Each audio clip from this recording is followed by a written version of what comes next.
কবর থেকে উঠে আসছি। বিদায় আমার কাছে লম্বা কথা বলার সুযোগ নাই,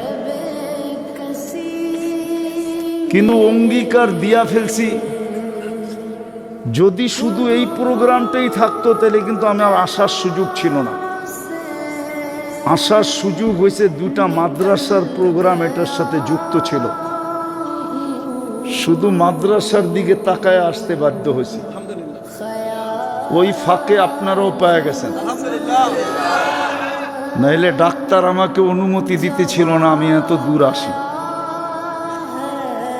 কি যাতনা বিষে বুঝিবে সে কিসে, কবু আসি বিষে ডংসি নিজাকে। আমারটা আমি বুঝতেছি কি হইতেছে, আপনি বুঝবেন কোত্থেকে? আজকে 15 দিন হলো আমার রিং পড়ানো হয়েছে। এত তাড়াতাড়ি এত দূরে আসার অনুমতি কোনো ডাক্তার দিবে না। আর এখানে কোনো ডাক্তার থাকলে বলবে হুজুর পাগল, হয়তো পাগল বলবে, নাইলে বলবে লুবি, টাকার লোভে চলে আসে। হ্যাঁ হ্যাঁ, নাউজুবিল্লাহ পড়েন না, আমরা তো মাদ্রাসার দিকে দেখা আসছি, নাইলে মাদ্রাসাওয়ালাদের জবাব দিতে দিতে জান শেষ হয়ে যাবে। পাবলিক তো এত কিছু বুঝবে না, বুঝবে না কি? এই জন্য কথা লম্ব হবে না, অল্প সময় কথা হবে। আর পঞ্চম দিন জীবন গড়তে চাইলে এক কথাই যথেষ্ট হয়। আমি প্রমাণ দিতেছি, দুটা প্রমাণ দিব। ইব্রাহিম ইবনে আদহাম রহমতুল্লাহ আলাইহি কোনো ওলি ছিলেন না। ওলামা বলুক উনি একজন শাসক ছিলেন, শাসক। একটা এলাকাকে পরিচালনা করতেন, রাজা ছিলেন, রাজা। শুধু ছোট একটা কথায় ওনার জীবন চেঞ্জ। আল্লাহওয়ালাদের প্রথম সারিতে যাদের নাম ইব্রাহিম ইবনে আদহাম রহমতুল্লাহ আলাইহির নামটাও ওই সারিতেই। শুধু ছোট একটা কথা, রাত্রে ঘুম ভেঙে গেছে তো তাকায়া দেখতেছেন ছাদে জানি কে হাঁটতেছে, রাজপ্রাসাদের ছাদে। ওই ব্যক্তির চলার আওয়াজের কারণে ওনার ঘুম ভেঙে গেছে। তো ডাইকা ভদ্র ভাষায় জিজ্ঞাসা করছে, তুই গভীর রাত্রে আমার ছাদে কি করিস? তো হাসি দিয়া বলতেছিল, উট হারায় গেছে, উট খুঁজতে খুঁজতে ছাদে চলে আসছি। বলছে পাগল নাকি, উট ছাদে আসবে কি কইরা? বলছে আমি যদি পাগল হই তো আপনিও পাগল। বলছে আমি পাগল কি কইরা? বলছে ছাদে যদি উট না পাওয়া যায় তো রাজপ্রাসাদে বসে আল্লাহ পাওয়া যাবে কি কইরা? জীবন চেঞ্জ। সকালই রাজত্ব ছেড়ে দিছেন। আরেকটা দেখায়, আরেকটা হাদিস থেকে। আমি এখনো কথা শুরু করি নাই, আরেকটা দেখাইতেছি হাদিস থেকে।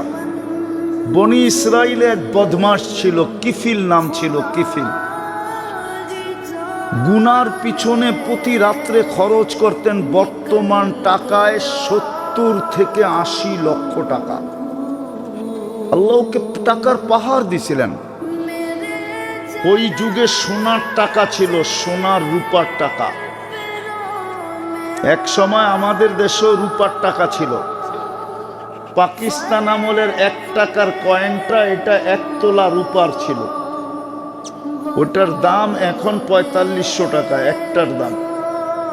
থাকলে আমার কাছে নিয়ে আসেন, আমি কিনা লয়ে যাবো না। তো 70 থেকে 80 লক্ষ টাকা খরচ করত। একদিন এক মেয়েকে ধরে নিয়ে আসছে, কামরায় ঢুকায় বলছে আমি প্রস্তুতি নিয়ে আসতেছি। আয়সা দেখতেছে মেয়ে অজরে কাঁদতেছে। তো বলতেছিল, ওই মেয়ে কাঁদিস কেন? তোর গায়ে তো এখনো আঙ্গুলের ছোঁয়া দেই নাই, আর জোর করেও তোকে নিয়ে আসি না, টাকার বিনিময়ে নিয়ে আসছি। আর তুই সদিচ্ছায় আমার হাতে ধরা দিছিস, আমি তোকে খুঁজেও বাহির করি নাই। তো মেয়ে বলতেছিল, শোন কিফিল, আমি বাজারি মেয়ে না, এটা আমার পেশা না।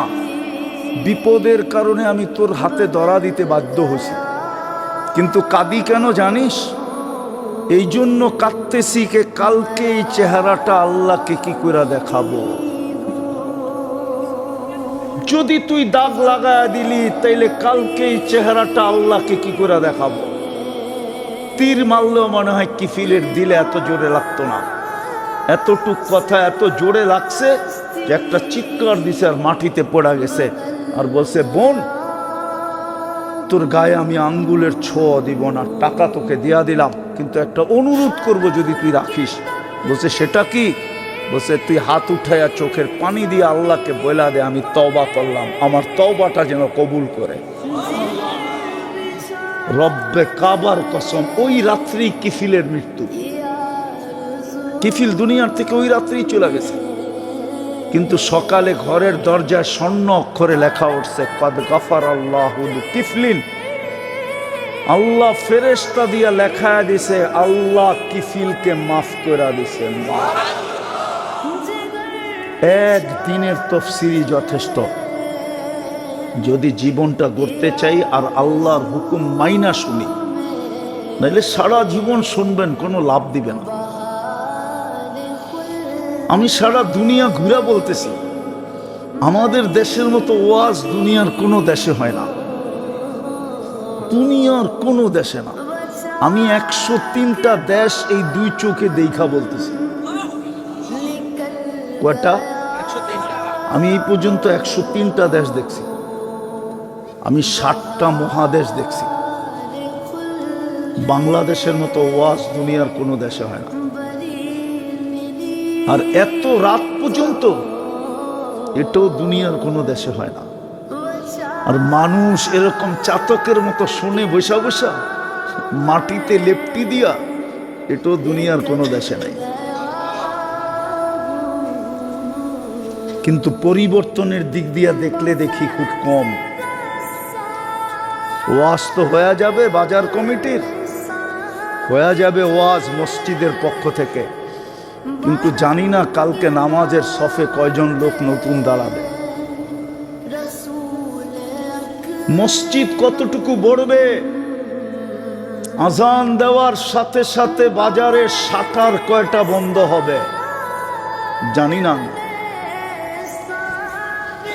শাটার বন্ধ হোক আর না হোক, কয়জন দোকানি দোকানদার জায়নামাজ দোকানি বিছায়া আল্লাহু আকবার বলবে, এটাও জানি না।